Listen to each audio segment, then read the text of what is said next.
Leslie Nielsen remains one of the most iconic comedy legends in entertainment history, but his life was far richer and more nuanced than his reputation for slapstick humor might suggest.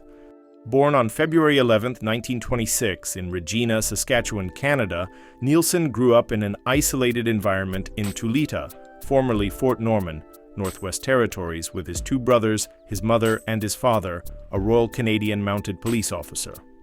Life was difficult, not only due to the extreme cold and isolation, but also because of his abusive father. Both Leslie and his brother, Eric, found escape in the military during World War II. Leslie enlisted in the Royal Canadian Air Force at age 17 in 1943, training as an aerial gunner during World War II. Upon the war's end, he was discharged and worked briefly as a disc jockey at a Calgary, Alberta radio station before enrolling at the Lorne Greene Academy of Radio Arts in Toronto. Eric, meanwhile, flew over 50 missions as an officer pilot in the Royal Canadian Air Force, earning a Distinguished Flying Cross.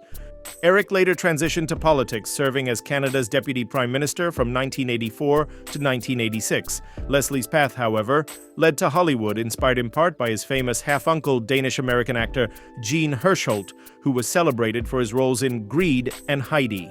Despite his uncle's fame, Nielsen's early career was far from glamorous, and he struggled with self-doubt as he pursued acting.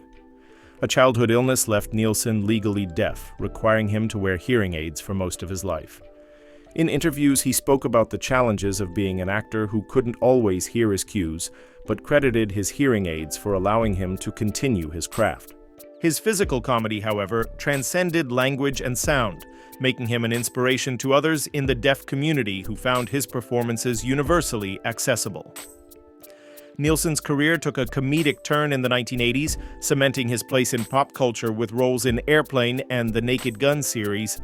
His deadpan delivery and mastery of absurdity endeared him to audiences worldwide.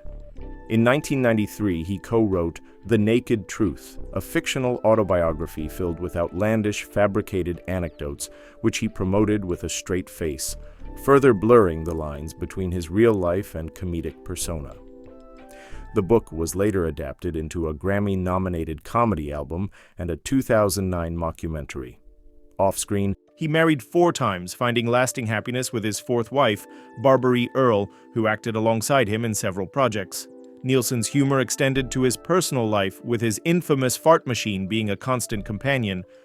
Whether on late-night talk shows or during interviews, he delighted in the laughter it caused.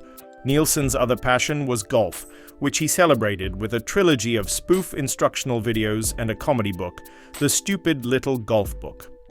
Though these projects were intentionally silly, his love for the sport was genuine, and he often participated in events like the dedication of new golf courses. Despite his comedic legacy, Nielsen had a serious side. He admired the impact of his work on audiences, particularly within the deaf community, and he never lost sight of the craft of acting. His early work in science fiction, including the 1956 classic Forbidden Planet, even influenced Star Trek. Gene Roddenberry credited the film as a direct inspiration for the USS Enterprise and its crew.